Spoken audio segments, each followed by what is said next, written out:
एक छोटा सा गांव था धनपुर। वहीं रहता था रामू, एक गरीब किसान। उसके पास बस 2 बीघा जमीन थी, टूटी हुई झोपड़ी और एक पुराना बैल। हर सुबह वह सूरज निकलने से पहले खेतों की ओर निकल जाता था।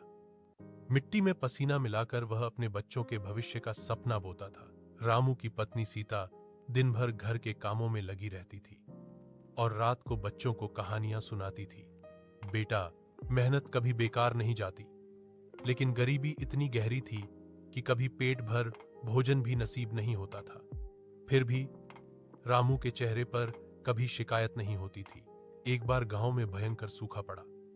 खेतों में दरारें पड़ गईं, तालाब सूख गए। गांव के कई किसान शहर चले गए, पर रामू ने ठान लिया, जब तक सांस है इस मिट्टी को नहीं छोड़ूंगा।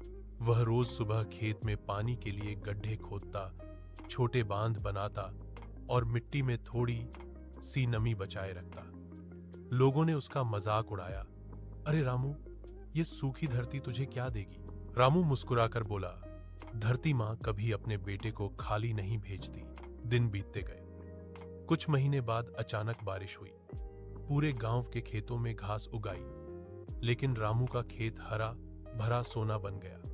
उसकी मेहनत रंग लाई। जहां दूसरों की फसल खराब हुई, वहीं रामू की फसल झूमने लगी। गांव वाले हैरान थे। रामू, ये कैसे हुआ? रामू बोला, मैंने मिट्टी पर भरोसा किया और मेहनत से उसका कर्ज चुकाया। उस साल रामू ने अच्छी कमाई की।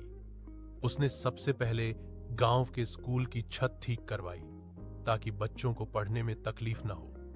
फिर अपनी पुरानी झोपड़ी की जगह एक सादा सा पक्का घर बनाया। लेकिन सबसे बड़ी बात, उसने किसी को भूखा नहीं सोने दिया। कुछ समय बाद सरकार ने उसकी मेहनत को पहचानते हुए उसे